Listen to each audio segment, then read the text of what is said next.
Apple products reveal naman po. Bini-reveal ba yung mga yan? But sure, sige. Kasi marami talagang Apple products dito sa bahay. Kaya pakita ko sa inyo. Sige, tignan natin. Kakatapos ko lang po pala mag-gym. Kaya ignore my fucking face. Okay, so dito sa baba, ito yung pang travel ko na MacBook Pro na binili ko like couple months ago. Ito yung pang travel ko. Mas maliit yan. Ito yung 13-inch. Tapos meron din tayong malaki dito. Ito yung pambahay naman kapag nasa kwarto ko, sa guest room or kung ano. Ito naman yung MacBook Pro na malaki yung 16-inch. Dito siya. So sa kwarto naman na to, ito yung office ko. And dito naman po yung desktop.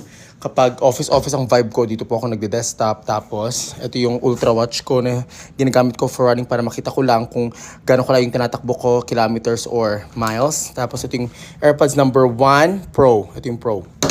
AirPods number 2, ito siya, nandito siya sa Balenciaga bag. Binili ko siya for the bag kasi meron siyang AirPods na paglagyan kaya nagustuhan ko. Kaya binili ko siya ng sarili niyang AirPods Pro. Yun siya. And first, AirPods Pro Max.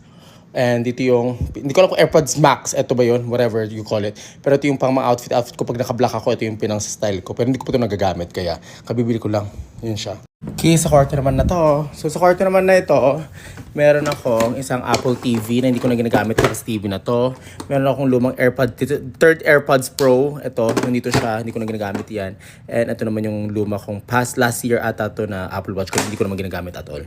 Hindi ko alam kung bili ako ng putangin ng Apple Watch. Hindi ko naman ginagamit. Like, I don't use it ever. Fuck. And ito yung first na iPhone 14 Pro Max na binili ko sa Pilipinas this year. Pang film ko ng TikTok kasi mas malaki to at mas ma-easy mag-edit. Itong kasing gamit ko na 14 Pro lang itong gamit ko ngayon. Kaya mahirap mag-edit, maliit siya. Kaya binili ko yan. And then, sa kwarto ko naman. Pag nasa side naman ako nito, meron akong iPad dito. Ito yung iPad na Pro dati or Mini or whatever. Pro ata to. Tapos, ito yung ginagamit ko pag nandito ako sa side na to. Ito yung ginagamit ko. Tapos, dito naman meron akong lumang iPhone 12 Pro. Hindi ko na ginagamit yan. AirPods number 2 na kinain ng aso. Putang ina, yan o, sayang. Hindi siya Pro, yung regular lang yan. Kaya hindi ko ginagamit. At pag nasa side naman ako nito, meron naman akong iPad. Ito yung malaking iPad na binili ko last year sa Philippines din to. Ito naman yung pang-edit. Edit ko ng vlog, ganito, ganyan. Dito siya. Ito nag-edit ako. Ito yung Pro ata. Ito yung Pro. Tapos, meron din akong white na AirPods Pro Max. I don't know why. Hindi ko naman ginagamit yung mga to pang style lang kapag magaling outfit ko. Pang mga white outfit ko, ito naman yung mga sinusuot. Ito yung sinusuot ko pag mga white yung outfit ko. Kaya cute din siya. I love it. Pang airplane, ganun ito yung ginagamit ko. Para wala kang marinig ng baby or putang inang kung ano naman. Yung mga umiiyak na baby, ganun. Pang takip ng putang inang tenga.